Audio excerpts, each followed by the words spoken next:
जय जय श्री राधे। मेरे चैनल पे आपका खूब स्वागत है। आज की वीडियो में फ्रेंड्स मैं आपके साथ शेयर करूंगी कि आषाढ़ का महीना कब से शुरू है और कब इसका समापन होगा। तो 2025 में जो आषाढ़ का महीना है ये 12 जून से शुरू होके 10 जुलाई तक चलेगा, जिससे मैं 1 महीने के लिए श्री हरि भगवान विष्णु जी की पूजा अर्चना का विधान है। और इसी महीने में फ्रेंड्स हमें कौन कौन से जो व्रत हैं वो आते हैं उसके बारे में बताएंगे, क्योंकि जो आषाढ़ का महीना है ये हिंदू कैलेंडर के हिसाब से चौथा महीना कहलाता है। और इसी महीने में फ्रेंड्स जो है आषाढ़ की जो देवशयनी एकादशी होती है, जिसमें भगवान 4 महीने के लिए योग निंदा में चले जाते हैं पाताल लोक में।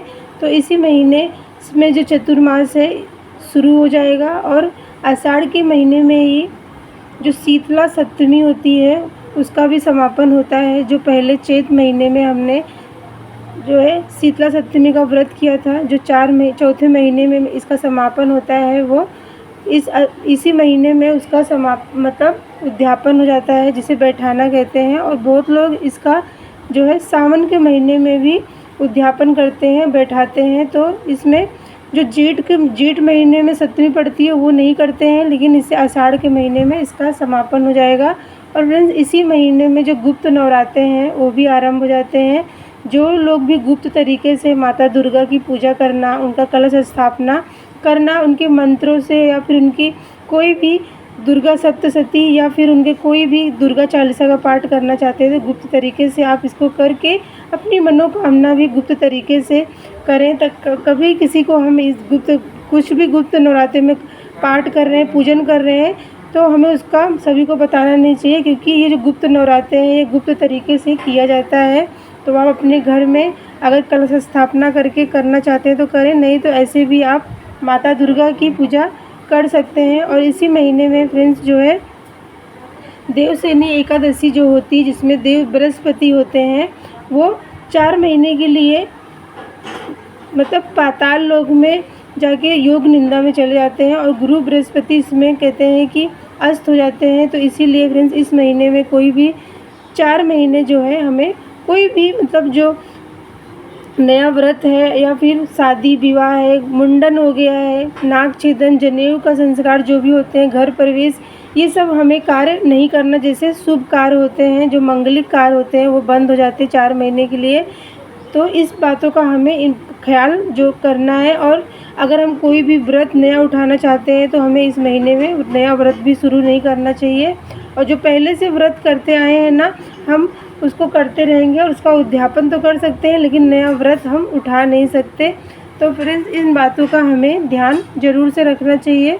और इस महीने में फ्रेंड्स हमें हल्की से जो मौसम है वो मतलब ठंडा, मतलब बारिश शुरू हो जाती है, तो हमें कोशिश करें कि अपने घर के बच्चों को जो है साफ़ पानी हो या फिर उनके शरीर का ध्यान रखना चाहिए, क्योंकि सारी बीमारियां जो हैं पेट से शुरू होती हैं। तो इसीलिए फ्रेंड्स हमें इन सब बातों का ध्यान आषाढ़ के महीने में करना चाहिए। और आषाढ़ के महीने से ही बारिश का जो महीना है उसकी शुरुआत हो जाती है, तो हल्का सा जो मौसम है उसमें नमी हो जाती है और कीटाणु जो होते हैं जैसे मच्छर, मक्खी और सारे जो हमें जीव दिखाई नहीं देते वो वातावरण में आ जाते हैं। तो हमें बाहर की चीज़ों का, खाने पीने का, हमें उस बातों का ध्यान रखना चाहिए। जितना हो सके अपने घर में बने हुए चीज़ों का अपने बच्चों को देना चाहिए।